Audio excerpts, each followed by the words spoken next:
ಚಿತ್ರಪ್ರೇಮಿಗಳ ಸಂಘದ ವಿವಿಧ ಹುದ್ದೆಗಳನ್ನು ದಕ್ಷ ಪ್ರಾಮಾಣಿಕವಾಗಿ ನಿರ್ವಹಿಸಿ ಜನಮನ್ನಣೆ ಗಳಿಸಿರುತ್ತಾರೆ. ಇವರ ಬದುಕಿನ ಸುದೀರ್ಘ 50 ವರ್ಷಗಳ ಸೇವೆ, NGO ಮತ್ತು ಸಂಘ ಸಂಸ್ಥೆಗಳ ಆಡಳಿತ, ಪ್ರಾಮಾಣಿಕತೆ, ನವ ಯುವಕರಂತೆ ಪ್ರತಿಯೊಂದು ಕಾರ್ಯದಲ್ಲಿ ಭಾಗವಹಿಸುವುದನ್ನು ಪರಿಗಣಿಸಿ ಕರ್ನಾಟಕ ಪ್ರೆಸ್ ಕ್ಲಬ್ 2024ನೇ ಸಾಲಿನ ಕರ್ನಾಟಕ ಯುವರತ್ನ ಪ್ರಶಸ್ತಿ ನೀಡಿ ಗೌರವಿಸುತ್ತಿದೆ. ಶ್ರೀಮತಿ ಪಾರ್ವತಿ ದೇವಿ ನಾಗರಾಜ್ ಅವರಿಗೆ ಧನ್ಯವಾದಗಳನ್ನ ಹೇಳ್ತಾ, ಶ್ರೀ ಪುಟ್ಟಬಸಪ್ಪ ಸಮಾಜ ಸೇವಕರು ದಯವಿಟ್ಟು ವೇದಿಕೆಯ ಮೇಲೆ ಬರಬೇಕು.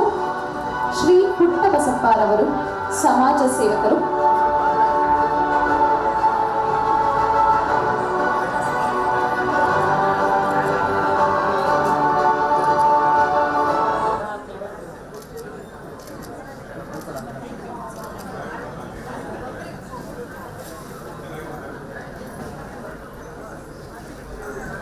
ತದನಂತರ ಶ್ರೀ YD ರತ್ನಾಕರ್ ಅವರು ಪತ್ರಿಕೋದ್ಯಮ, ದಯವಿಟ್ಟು ವೇದಿಕೆ ಮುಂಭಾಗದಲ್ಲಿ ರೆಡಿ ಇರಿ.